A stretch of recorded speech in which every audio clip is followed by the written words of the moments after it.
Hello, everyone. This is Sam from SaberiSixRealEstate and Remax Realtron Realty Inc. with my friend here, Ali from the Home Investors team with Remax. And we thought for today's episode, we do something interesting. You know, we love movies. We obviously work in real estate. And I thought, why not for this episode, review a classic real estate movie and react to it, which is Glengarry Glen Ross. Now, this was a movie released in 1992. It was written by David Mamet and I believe directed by Dave Foley. And yeah, it's an You got the interesting. full scoop on the. I think I just watched the movie. Yeah, he's watched it for the first time. I've seen it before, but I rewatched it for this just to freshen up a bit. So let's just at first we'll give our general opinions on this, but just to establish where we're coming from in case this is the first episode you're listening to. We're both realtors in 2020 in Canada. This was a This was a movie about real estate in 1992, late 80s in the United States. Where were they? Ohio or Florida? They kept dropping those. I think they were selling things in Florida, but I think they might have been like in New York or something. It said like a city. There was a subway train in the back. Remember that train that kept going? Yeah, but I have seen that first scene with one of those Baldwin brothers. Oh, Baldwin. I guess it was Alec. Yeah. Where he came in, gave the big speech about, making 900,000 and all of that stuff. I have seen that scene before. Before you came I think that's a classic scene that almost a lot of people, especially if you're in sales. Yeah, especially. You've seen that before. But I didn't watch, that was the first time that I watched the movie end to end. And, so yeah, we'll first discuss our general opinions about it, then we'll dive further in detail. We'll just say, I think during this, as we review and as we give our opinions about it, we should say what parts of the movie seemed also accurate to us, like in terms of working in real estate, and what other parts of the movie personally didn't seem that accurate or we don't really relate to. And one last note: if you see me looking down on my phone, it's not because it's ringing like his phone. It's because I wrote down some notes to just keep us on track. Put mine on silent, fine. I'll just ignore my clients. Anyways, so I wrote down some notes. So if you see me looking down, that's why. So okay, let's just start with our general opinions, and then we'll dive in. Like, what did you generally think of this movie? The first time seeing it, what did you think? Well, I didn't think it was much of a movie, more of a play. But I thought it was interesting. The dynamics between all the salespeople was it was an interesting dynamic. I don't think that's how offices are anymore. I don't know if it's certainly not in our office. Do people talk like that with each other? But maybe that's more of a depiction of how things were back in the 90s, especially an office that's filled with just men and alpha males, I guess you could say, that are very sales oriented. They're willing to do anything to get the job done and get those sales and get their commission. So, but it also, there's more to it. There was, it was a lot about sales, not just real estate. It was really about sales, but also having to go out there and find your commission, get your meal, and that it shouldn't be handed to you. And, that once you do better, once you reach the height of or the top of the sales charts, that's when things really get better for you as well. Like, you got to earn your way up there. You can't just be at the bottom and say, give me the good leads. Yeah. You got to make your way up there. And then once you're up there, they know you're a closer. They'll give you all of the best leads as well. And then you climb from there. And it's kind of like, I've heard the expression, the first million is the hardest to make. Mm-hmm. Then after that, once you've made your first million, then after that, it's a lot easier to make the second, the third, and fourth. And I guess, not that it's a direct comparison, but it's almost the same. It's like, you grind it out, and once you make it to the top as a salesperson, and then the brokerage or the company, whatever it is, will give you all of the larger and better accounts in order for you to continue to be successful and continue to make a lot more money. So, did you like it though? Yeah, I did like the movie. the 1.5 hour movie. Yeah, it was a short movie. It was a short movie. Which I liked as well. It was a short movie. I guess it feels longer than it actually is because it's a lot of dialogue. Right. So me personally, I actually liked it before when I saw it like a couple of years ago. I saw it for the first time like way back in 2008, something like that. But at the time, it didn't make much sense to me. That's he's a wee little boy. It was before I really, I obviously got involved with the industry. Then I rewatched scenes here and there a couple of years ago. Then last night, I rewatched it fully for this. And then I realized, oh my God, no, this is a really good movie. And I honestly like it a lot more now because, having worked in this industry for a while now, it makes a lot more sense. Now, as I said, I liked it. I loved it. Certain aspects were unrealistic to me, or maybe I'm not sure if they were unrealistic because it's a movie and they need to exaggerate certain aspects of truth for entertainment, or it's unrealistic because I can't relate to it because it doesn't happen in the industry anymore. What did you feel was unrealistic? So one thing I felt was unrealistic was how Al Pacino's character, Tony Roma, I forgot what the exact name was. Ricky Roma. Ricky. Not Tony, huh? Yeah, exactly. I was thinking of Tony one time. So there's this scene where he is having drinks with two of his colleagues, another two realtors, played by Ed Harris and Alan Arkin. They're in the bar, drinking a bar across the street of their brokerage, and they're just having casual conversation. And this guy, another guy at the bar, he overhears the conversation, and Ricky uses that as a jumping off point to start pitching him and selling him, but obviously he does it in a very discreet, indirect way. At first they're just talking about life, having drinks, and then eventually he, as they say in the movie, takes a shot. When he knows what the shot is, he takes his shot. So I'm not saying that doesn't happen. That happens, but I think like to a much lesser extent, in the sense where you might create that relationship and you might talk about potential investments that you can bring to that individual down the line, but not. I don't think in this movie you sell that person and get them to sign that night. Like I said, you might meet people, and a lot of these networking events, that's all they are. It's just drinks, open bar, you talk. So honestly, that happens, but I don't think you get them to sign and commit to something that very night that you just met them. I think a more realistic version of that is all the conversation that happens, all the talking that occurs.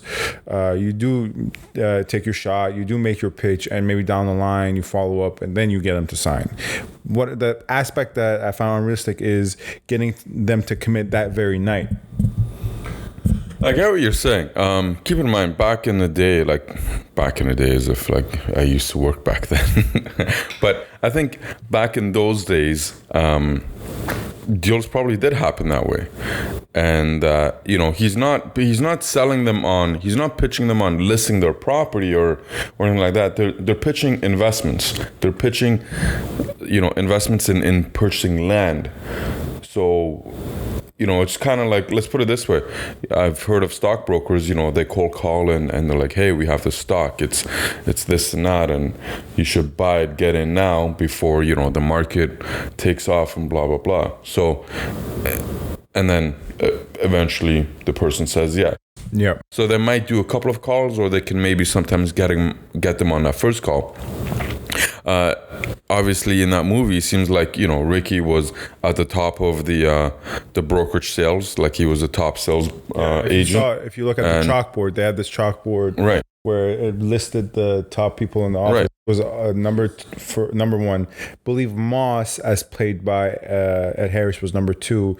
There was a blank in number 3, and then last one was, I think, Alan Arkin. But yeah, continue. Right. So all of these names that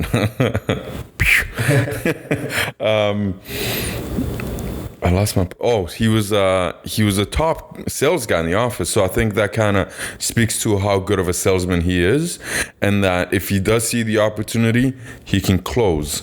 And I think that night, I guess with a few drinks, and then talking about life and all of that, he built rapport with the guy. He built a relationship where they kind of, I guess, see life from the same lens, or they have some similarities. And then he saw the opportunity to pitch the investment, and sold it. I do agree with you. It doesn't happen all the time. Like, I certainly haven't closed any deals that very with night. strangers that very night, over drinks. However, I have been able to, networking events, just build relationships or make a connection with someone, and then later on, sell them or help them buy or help them sell a property. But the nature of our business nowadays and how we do business is different, and what we're selling is different. We're generally if it was like a condo project, that's exactly what I was about to say. Then we could get that commitment. Exactly. And maybe get that person to, if they have checks handy. Keep in mind, back in the day, a lot of people were writing checks. People don't have checkbooks handy anymore. They got to go home or go to the bank and order checks, just because it's not as common. Everyone's using plastic now. But we could potentially sell somebody on, pre-construction condo developments in the city and get them to commit and then sign the paperwork the next day. That's exactly what I was going to bring up, is that I can't relate to the fact that they were selling units as well. They weren't just selling land. Remember, like Shelley sold 8 units, right? Right. So they were selling pre-construction or already constructed, I don't know what the arrangement was, right, units. So that's what I relate to more, is because we don't really deal with land a lot. Like in today's industry, at least in our office, we're not selling land, we're selling units. We're selling pre-construction units in some cases, most cases. So we work with a lot of condo projects in our office. I speak for myself. I think we get some good pre-cons, at least we used to. We get some good. We still do. We still do. We still get really good access. We got really good access.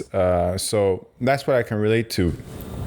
In a sense, what I could not relate to is that, at least in my professional career, and I can speak confidently on the behalf of, I would say, 80% of the agents I work with, I've worked around, I've been around.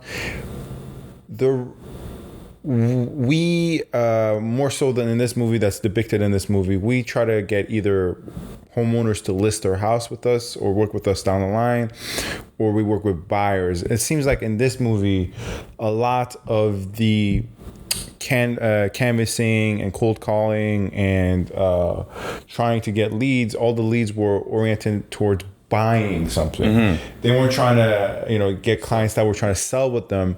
They were focused completely on getting people to buy something from them, right, which I can't really relate to. If I'm working with buyers, they're not really buying something with me. Something from me, rather, they're buying something with me. If I'm working with sellers, that I'm selling what they have. Not in this movie. That's not really depicted in this movie. So the only point of reference for me is just that what we talked about, pre-construction. That's the only point of reference that I have in terms of the sales. Obviously, other stuff like the motivation we'll talk about, the general attitudes in the office. A lot of that I recognize completely. But in terms of the thing they're actually working for in this movie was, once again, a lot of they're trying to sell things to people. Whereas in my experience, that's only the case with pre-construction projects for us. Other than that, we're either with buyers, we're buying something for the buyers, or we're selling something for the sellers. That's fair. Do you agree with that? Or Yeah. And maybe it's just a U.S. thing, because that's like, once again, in Canada, maybe it's different than the United States. In the United States, maybe you really are more of a salesperson where you're trying to sell something to the consumer. I think also then there was probably a lot more housing starts, and they had a lot more land available to build on. Not that the U.S. has a shortage of land today, but just the nature of real estate and there's also different niches in real estate. So each brokerage will focus on a different niche, right? That's a good point. There are brokerages here that focus specifically on pre-construction developments. There are brokerages here that focus purely on land assembly and development, and then there's brokerages that also they're like, one of our strong suits is not just the buying but also the selling. Like, we are known as a pretty strong brokerage when it comes to listing properties and selling. Not that we don't do the buying side, we absolutely do, and we have a healthy amount of that as well, but when it comes to listing, we're pretty well known, especially in 905, the York region and Toronto area, North York. But it depends on a niche, and I think maybe that was their niche, is land sales and pre-construction starts, in Florida and those areas. But what did you think about the different types of salespeople in that office? I actually, each person had their own personality type, obviously, and I recognize each individual person because I've worked with, I've been around realtors, salespeople a lot. So that I keep saying Tony Romo because that's a quarterback for the sorry, Ricky Roma. Richard Roma. I recognize that person. Like, there's 3 people I can say that fit that I work archetype. With one of those, yes. yeah. There's a big Ricky Roma in our office. There's actually a couple, I would say, brokerage wide for us. But then there's Shelley Levine. My office used to be right next to a Shelley Levine, as played by Jack Lemmon. Unfortunately, our Shelley Levine passed away a couple of years ago. Oh, that's who you're talking about. Yeah. Thinking, I was like, who? Yeah, okay, yeah. And honestly, the reason I think, first off, Jack Lemmon in this movie, let me just say, like, great acting, like one of the best depictions of anything in acting, but whatever. Of desperation. Whatever. It's just, he's an amazing actor. But so the reason I think his performance, especially in this movie, is amazing is because he really played that person that I was working literally next to for a year or 2 years, where when he's not making sales, you can really tell based on his mood that he's in a negative mood. He's desperate. He's nicer to people. Did you notice how in the beginning when he's trying to talk to Kevin Spacey, the office manager, he's nicer. He's not swearing at you. He's asking you kindly. He's almost begging. But as soon as he sold those units, he struts into the office all confident. He's like, fuck you, fuck this. Give me another lead. Put me on the board. That, just like his confidence. But the fact that it just swings from one extreme to another extreme based on a sale.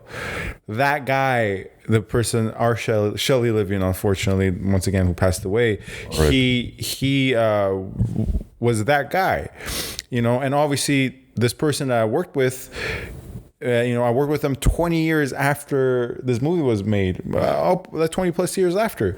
So it just really is a testament to his depiction and the writing, really, too. Right. That even to this day, that guy exists in every brokerage, in every sales, not even real estate. I feel like other forms of sales. That guy is a guy in every office, I think. So his character I really found relatable. A lot of people I know that act like him. That act like him. Well, no, it's just desperate. The sense of desperation, not. I know the person you're talking about, although I never really got to meet him and don't really know what his personality was like or how he was as a salesperson. But I think what's his name again in the movie? Shelley Levine. Sheldon Levine, right? Yeah. The machine. Yeah, I think that guy was past his prime. He was a machine at some point where his selling, like the way his style of selling was taken well, maybe in the 80s. But then now in the 90s, people were a bit more real, and they didn't really take to the smooth, the way he was pitching, the way he would sell. It sounded like he was. What did you find off with his method or with his approach? What did you find that wasn't good?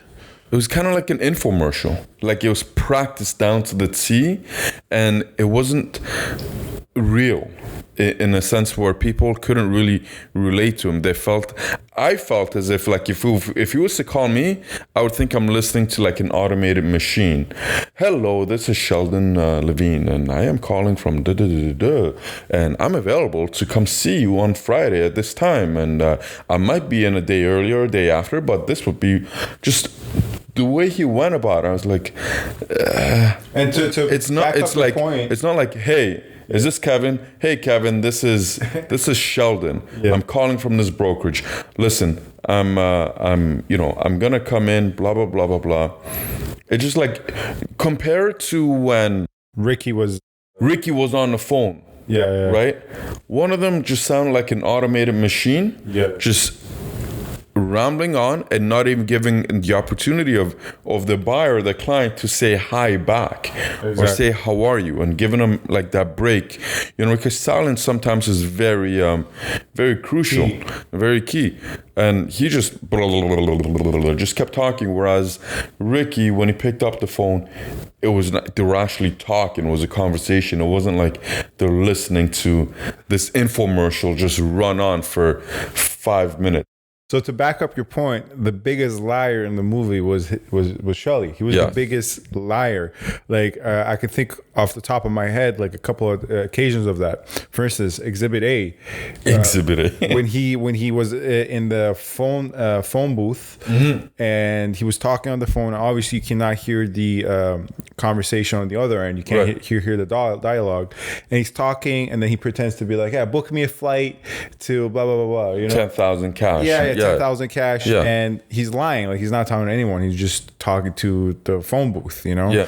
Another example of that was saying how he was at the person's house, saying, "Oh, I have a flight in a bit."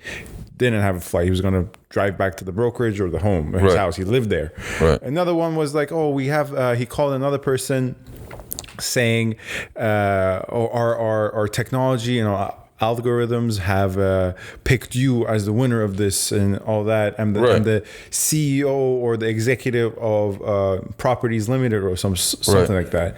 So he was really lying. And one thing funny I noticed though was that did you notice when he was on the phone making phone calls, he had like a rest for sure? Yeah. I have never seen that. Have you seen that? I've seen that before. That guy was a dialer. He was a dialer.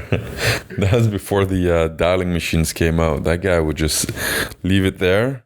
It was like just it was like almost like a rest that it would go around your shoulder, and the phone you would just have to do this. It was. But so what did you think about? What did you think about the office manager played by Kevin Spacey? He was not really a salesperson. But at the same sales time, experience. He was supposed to assist salespeople. He was useless. No. We can't really judge him as a salesperson, but I'm just curious what you think about the character, the performance, and all that. His performance was good. He was a great actor. Kevin Spacey is a great actor. I've enjoyed a lot of his movies in the past.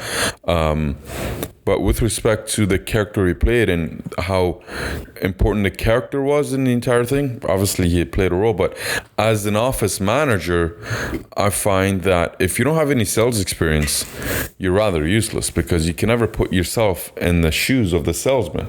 And that's the one thing that he couldn't relate to Shelley or any of the other agents when it came to selling. And all he did was he was a messenger for head office. And he constantly said, "I can't do this, I can't do that. The orders come down from head office." Well, then you're rather useless then, right?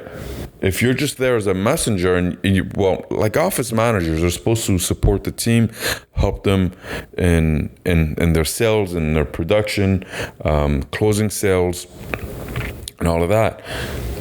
he had no close. He had no sales skills. He had no selling capabilities. He's never sold before, and all he did was really pass down a message from head office and do as head office requested, and that was it. So for the sales guys, he was useless. And I think that kind of showed towards the end where he kind of he ruined Ricky Roma's commission.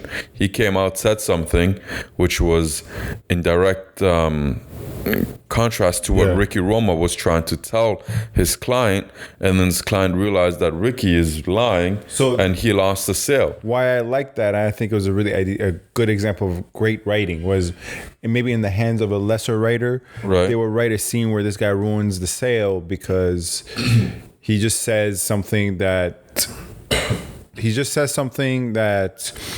hurts Ricky's sale, which obviously is what happened. But this isn't. It's when you think about it deeper, when you dig deeper, that's not all that happened. Not only did he say something that hurt Ricky's sale, but he said something thinking that he was actually assisting Ricky to further the sale. Right. But it had the opposite effect. Right. So that's actually a bit deeper there, you know, because he lied, thinking his lie would actually mollify the client's worries and remedy whatever problem was happening, and assured him, no, your contract is still actually cashed it already.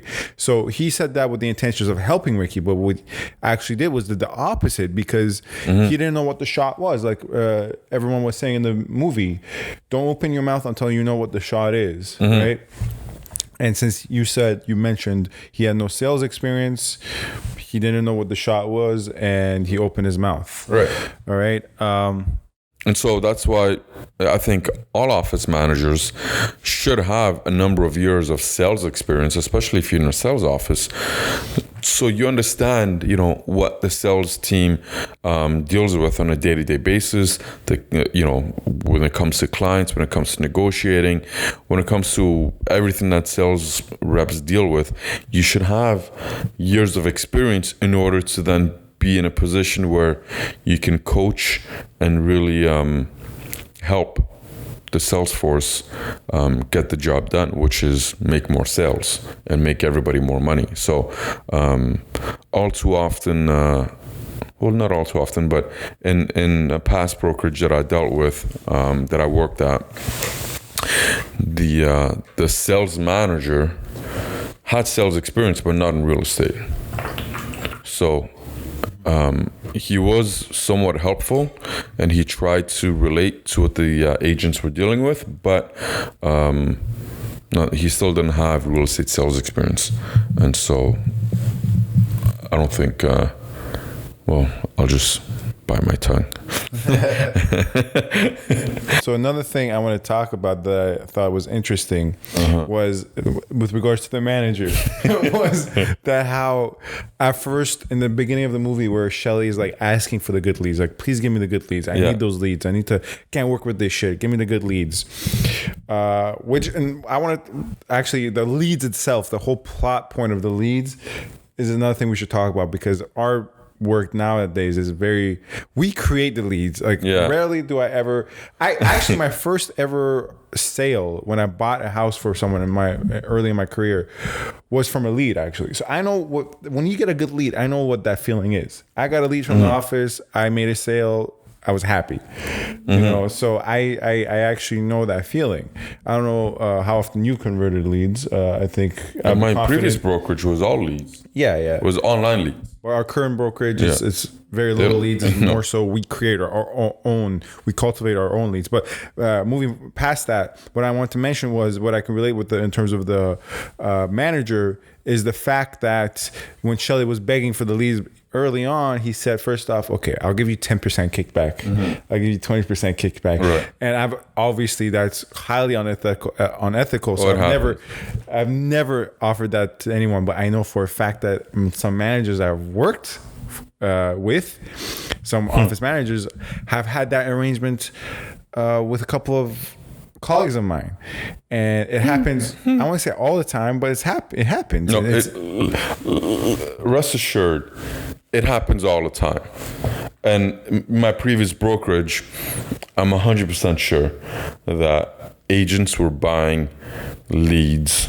So keep in mind, this is like it was a boutique brokerage, and they were doing a lot of online leads, right? So we were all getting leads.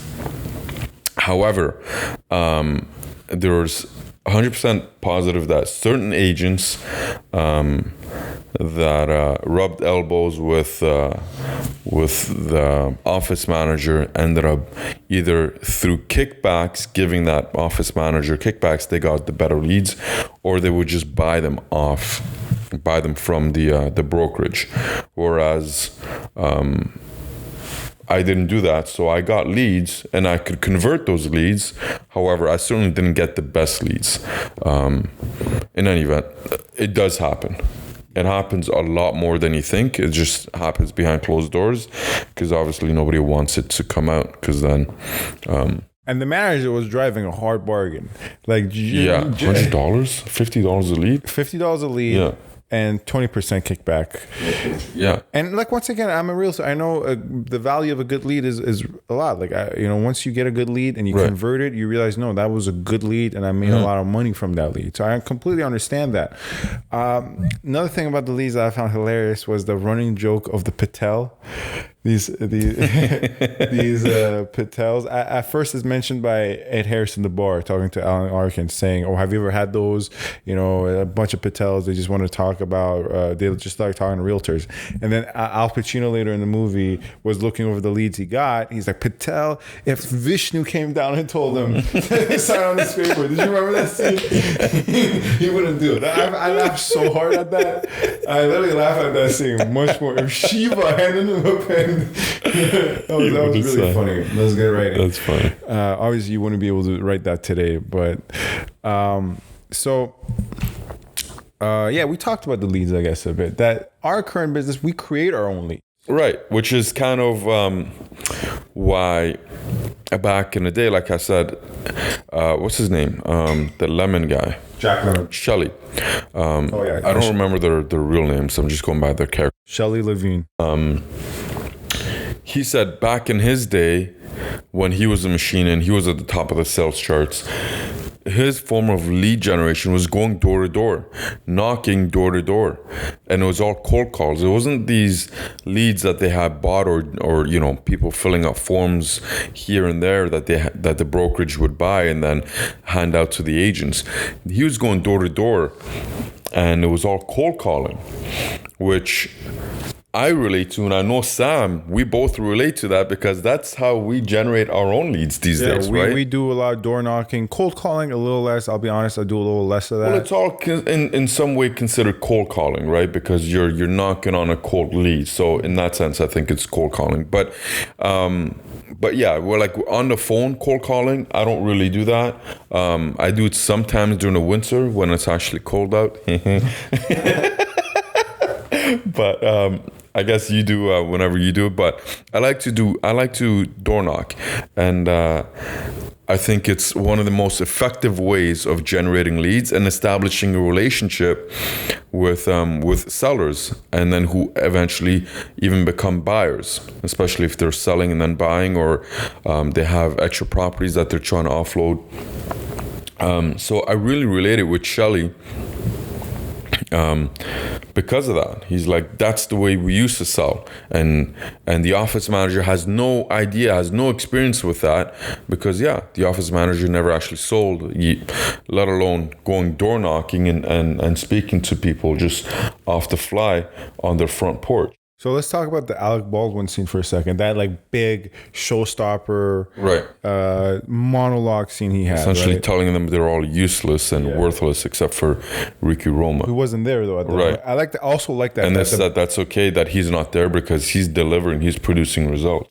I didn't get that vibe. I just got that vibe that he's like, okay, fuck it. He's not here. We'll just move on ahead. I didn't get that. But I would have liked to see them interact. That would have been a cool scene, but they didn't.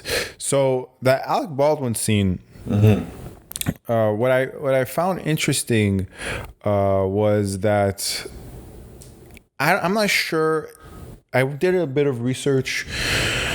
I think a lot of people who've watched this movie have taken, as you said, that's a scene that transcends the movie itself. Like people know that scene, but they don't know the movie, right? Yeah. I think a lot of people are taking the wrong message away from that scene. Where I think the guy who wrote it, David Mamet, he said that he worked in sales, I believe it or not. He said that that's what I hated and that's what I was satirizing. I think that the whole motivating people through threats, like you're going to be fired. I think he was satirizing that, to be honest with you. I don't think he was celebrating it. But I think a lot of people who've seen that scene and they think, oh, that's how that guy is a boss. You know, that guy is awesome. And in a sense, like, you know, he has some cool qualities, right? His confidence, you know, his wealth, those are good qualities. But I don't think the purpose, the intention of that scene was for people to watch it and actually like Alec Baldwin. I think the intention was for us to watch it and say, wow, this is a hard business. This guy's a dick. This guy's, you know, maybe not the best way of motivating people. I mean, I think Ricky Roma is an example of that. I don't think he would ever motivate people like that. You know, I don't think, you know, the sales method that Alec Baldwin was conveying, or not even the method, but the energy, I don't think Ricky Roma did that. Not from what I saw at the bar talking to, you know. Okay, so my view is a little bit different. I think there was a few motivations there. Being fired, I don't think necessarily it was a motivation, it was more of a repercussion. These are the consequences if you don't deliver. To like incentivize you. Right. So it's incentive through scaring people, I guess, through omission. I thought deterrence could be an incentive. Deterrence. I still don't think it's an incentive. Okay, yeah, that's a comment about last episode. Here is, I think, the way that guy was supposed to be kind of portrayed. And I think back in the day, and even today, like, I mean, you can see it on social media, everyone wants to have the the $100,000 car or the BMW, the nice Rolex watch, and the close to $1 million annual income, which back in the 90s was a lot of money. It's still a lot of money today, but if you were to convert it, I'm sure that's closer to like 1.5 or $2 million, which is a good, healthy living for a lot of people, almost everyone. In any event, I think that was kind of, you can be like me if you really get out there and you push. You gotta sell, but you can't be deadbeat. I'm not a deadbeat. I work my ass off, and that's why I get to enjoy the BMW, the nice suits, the Rolex watch, and that's why I make that's why I make $1 million a year. That's why they give me the good leads. So I think that was kind of, they're portraying him as the person you want to be like. And then I think there was two motivations. Well, one was a deterrent, and then the other motivation, which I don't think was an actual motivation. I don't think they were going to fire anyone. That was a false deterrent or motivation. It's like, if you don't perform, we're going to fire you. And the other one was the leads, the good leads, and the car too, right? Like there was a car, which I think modern brokerages should do more. Right. I think modern brokerages do that more, like literally like a prize, right? For the best salesperson of that month. Maybe not a car, but like a Google Home, something like Right. But so like I think the car, if that was a real prize to be won, that was real. I don't think that was a false motivating. I think what they try to tell them that they can get, which is the good leads. Here's a bunch of crummy leads, and if you really perform, we'll give you these good leads, which they had, packaged and all of that, and then he put it into his drawer and he locked it up. I don't think those are actually good leads. That was a false promise that if you kill it, we'll give you these leads. But you don't think they were actually good leads? Because then no, I think that was but Shelley sold them though. Remember, Shelley sold them to the whole reason we didn't really talk about the plot that much. I just realized that someone steals the leads, right? And the latter half of the movie is just trying to figure out who stole it, and they're being interviewed by police officers. But they also stole phones and all of that stuff. It wasn't just about the leads. I think the reason the phones were stolen or all that was to distract, and the contracts was to distract from the fact that they were aiming for the leads. But point being, though, if the good leads were actually crummy, I don't think. No, not that they were crummy. I think that stack of leads was probably empty, or so they were. You're saying there was good leads or no good? I don't think there was any good leads, and I think the office manager was also misled into thinking these are the good leads. I think you're misunderstood. In order to motivate the sales team to work the crummy leads in order to make their way up to the good leads. I think you misunderstood that because they sold the leads. Shelley they sold. So how did he sold nothing then? If you're saying there were no good leads, well, how does that guy know? How does the guy who bought them know that they're good leads? You just said there was no leads. Now you're saying I'm saying that there was. Sorry.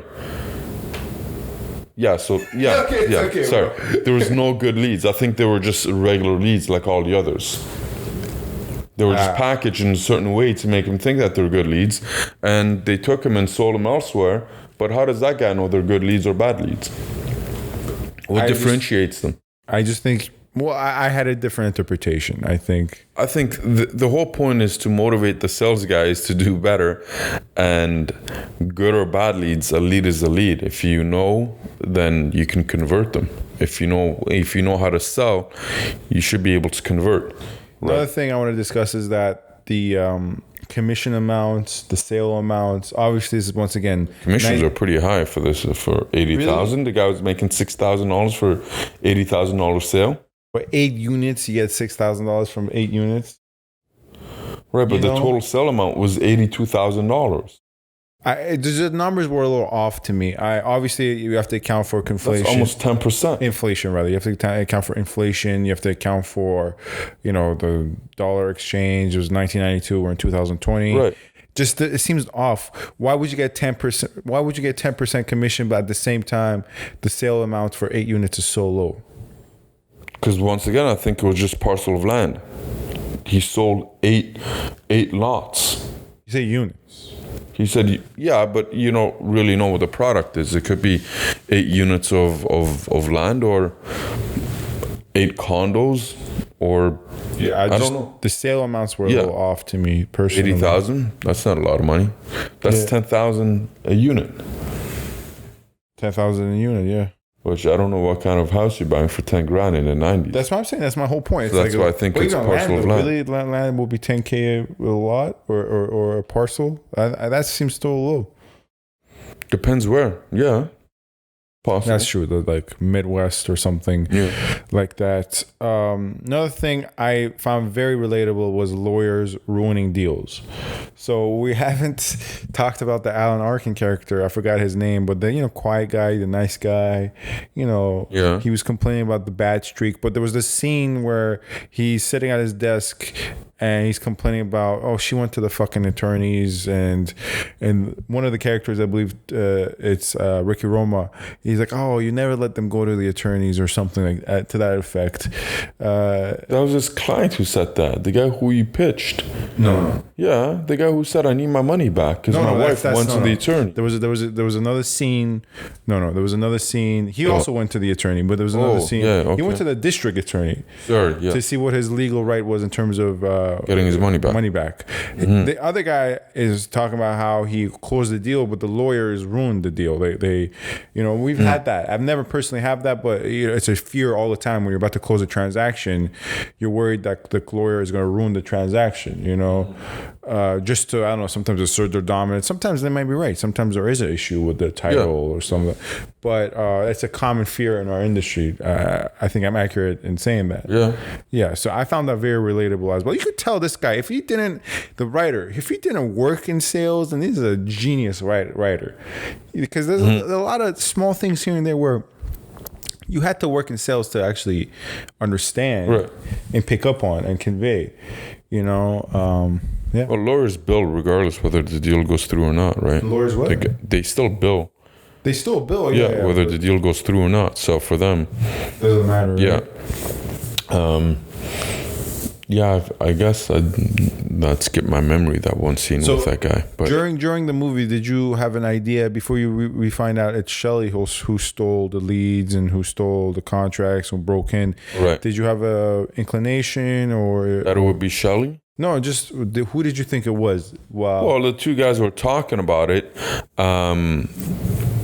But I think the desperation in Shelley certainly, made sense towards the end that, yeah, it would be Shelley to do that. He could be quickly and easily fooled into doing it. And his desperation to make money, especially because of his daughter, he had called and then I don't know what happened to his daughter. And he said, I'll send you the money in the morning. There was motivation for him to get the money to her.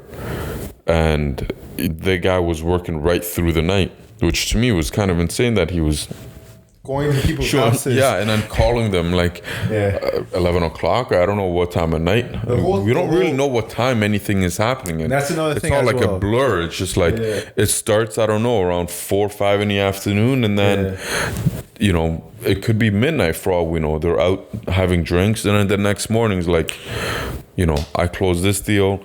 I went to their house in the morning and did this and this. So, and you don't know at what time they actually broke in to steal anything. So the timeline, it's a bit blurred, but the desperation in Shelley makes it all the more believable that he would, in the end, that he would. But in the beginning, I didn't think it would have. Man, that was so sad. Where at the end, he seemed too scared to do anything like that. Where Kevin Spacey figures out it was Shelley who stole it, but Shelley's like, no, but I stole the leads and I sold them.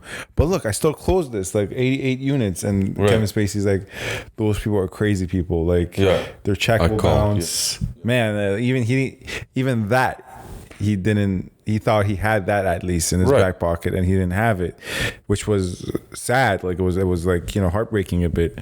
But for him, it's like he's thinking how good of a salesman he is, that he's the machine. Mm-hmm. And that he's still riding that wave of being the machine, and he just had a bad streak, which he broke now with 8 units that he sold, right? And I think he's still living in that, in his heydays. And he hasn't come to terms with the fact that his method of selling just is not, it doesn't work anymore. People don't really listen to what he's trying to say or the way he's pitching. And so that was our version of the financing failing. The Kevin Spacey's their check will bounce. I called the bank. These are crazy people. But another scene that I've been part of, I've been both parties, where at this current moment in the movie where I'm about to refer to, we think, oh, the sale has happened and it's a good sale. Where Shelley is sitting down and telling us a long, detailed, elaborate story about the moment he closed it. Mm-hmm. And Ricky Roma, he's just listening, and they shake hands, good sale. That feeling of when you make a good sale and you just almost dramatize it in your mind. Yeah. And you just say, I put the pen in their hand and I pointed to the, and I waited for 20 minutes, he said. Yeah. It's just silence. Yeah. I've been that guy bragging about, telling a braggadocious story about a sale. I've been the guy listening. I've been both. Do you think, you keep saying Tony Roma, but it's Ricky. Ricky. I said, no, I just said Ricky. No. I thought you said Tony. In any event, do you think Ricky knew that he did not actually close the sale? That's an interesting question, and I'm not sure, because there was, when he was talking about the details of the sale, not before that scene where he was telling the story. Mm-hmm. I'm saying when he initially walked in, and the Ed Harris character guy was like, "Fuck everyone," and he left. He's like, "I'm going to Wisconsin." When he was saying some stuff about, "Oh, I sold them this morning," and they cut to a shot of Al Pacino, and he seems a bit confused. Do you know what I'm referring to? So at that moment, maybe there was a red flag, but I don't think he fully knew. And, I'm not sure. What do you think? I think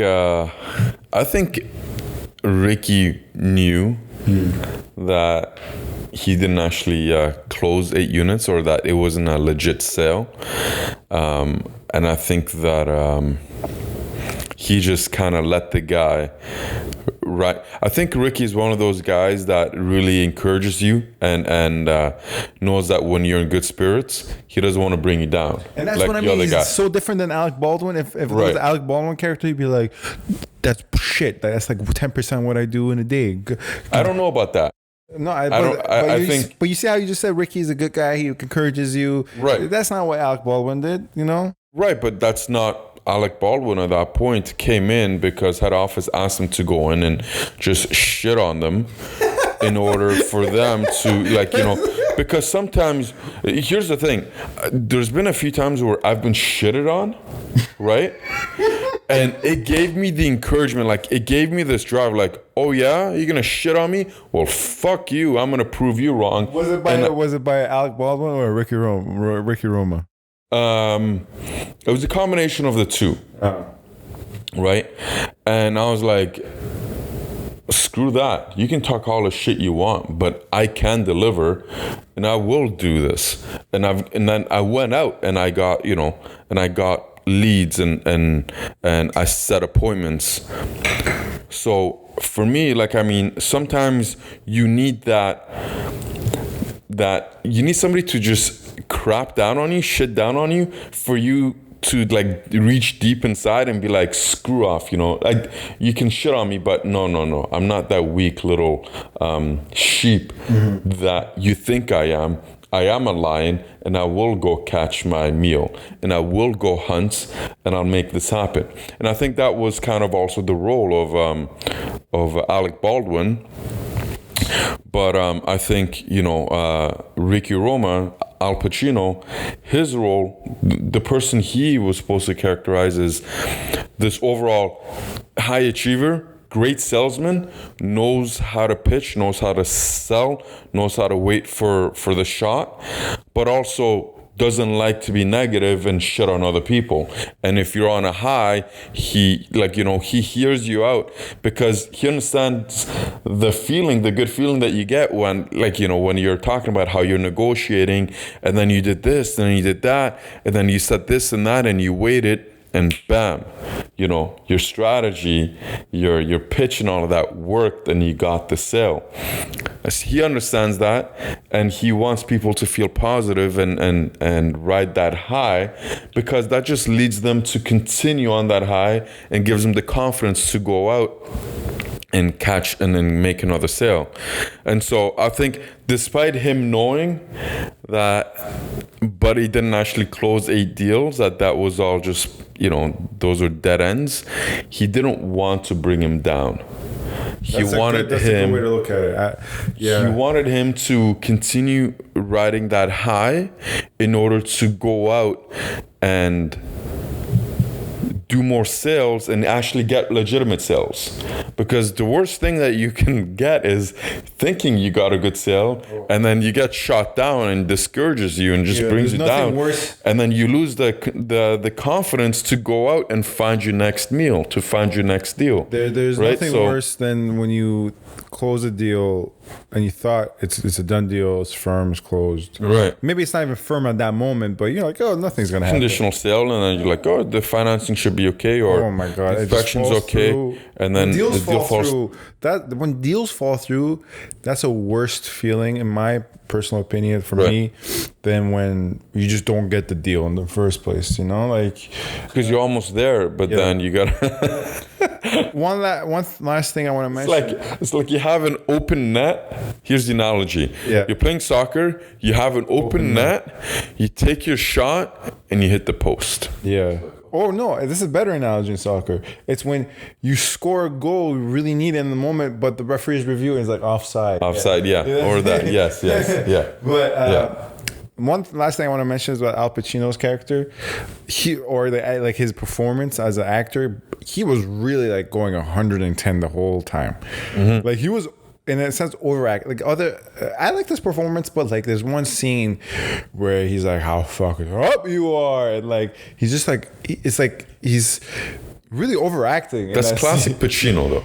But like that's like he's just making noises. He's just like you spit that bile. That's what he does. Like. I like Jack Lemmon's performance. I think it was the best. He really captured that desperation, that persistence too, man. Like he's going to people's houses, raining. The guy's like, "Oh, I'm gonna go see my wife and her family. I can't really talk." He's like, "Oh, I'll call my people. We'll get more contracts." Right. That's it's testament to him being a machine. Yeah. Because the man just doesn't stop. He keeps going and going and going while everybody else quit, or those two guys that were plotting the whole the robbery and complaining and this and that. This poor fella he's still going. He's selling, he's on the phones, he's meeting, he's door knocking. He's trying to get the sales done. He's the machine. And then, but Al Pacino, that's classic Al Pacino. I think. Yeah, I think in a lot of his movies, he's more or less the same character. No, in Godfather, he was a different character. Godfather was different. Scarface was different. But then all of his other movies, he's like this big talker that is larger than life and above the rest. And I think, he's just Al Pacino. I don't think they should even give him a different name. I think in every movie he should just star as Al Pacino. Pacino as Al Pacino. Another thing was that the Alan Arkin character, when he's like, "Oh, I'm just having a bad streak. It's just a bad streak. I need to he was saying, I don't know what's wrong with me, huh? The bald guy? Yeah, the tall bald guy. Yeah, he's like, I don't know what's wrong with me right now. I'm just on a bad luck. I just can't do it right now. I just can't close it. That's also, I've seen people say that, you can relate to that sometimes. Even if you're closing stuff, but you're not closing it as much as you yourself have closed in the past, you feel like that sometimes. So it was a very relatable movie in every sense, in the confidence and the desperation and the inner office dynamics and everything. It was a very good movie, accurate in most parts, inaccurate in some parts in my opinion, or unrealistic rather. But if you're in sales, you should watch it. Yeah, you should definitely watch it. It's a very good movie. And how did they come up with the name of the movie? Glengarry is the name of, I think, because in Alec Baldwin, he's like, I got the Glengarry leads. Remember? Okay. And they're like, oh, they're talking about past projects that they sold. Who's Glengarry? It's like was that a past project where they had leads from? What's that brokerage? Sutton Group. Sutton is the name of a person, right? Yeah. So I think it's like Glengarry is like maybe not the brokerage, it's a brokerage maybe. Okay. Glengarry projects, because they're talking about past projects they sold. Right. They're like, oh, do you remember the Glengarry, the Glengarry in Texas, or the Glengarry Estates we sold last 2 years ago? Yeah. I don't know where the Glen Ross comes from. I don't know that. But this was originally a play, by the way. Then they made it for the screen. Which, makes sense to me, yeah. I think it's a good movie for anyone that's in sales. And I think if you're a salesperson, at some point in your sales career, you will identify and relate with all of the different characters in the movie, with the exception of the office manager, unless you ever fulfill that role. But yeah, at some point, I've identified with all of them. There's been times where I was working on a deal or with a client, and the desperation really kicked in to sell a property or help them buy something. And sometimes I felt like that Moss guy, and I was like, screw this, I don't need to deal with the nonsense. Although I didn't plot to rob my brokerage or anything. And then other times I felt both like Alec Baldwin and Al Pacino, where I thought I was king shit, but then you definitely have to humble yourself down and get back to work. So I think you'll identify with all of those at some point in your sales career. But the point is to always be closing, and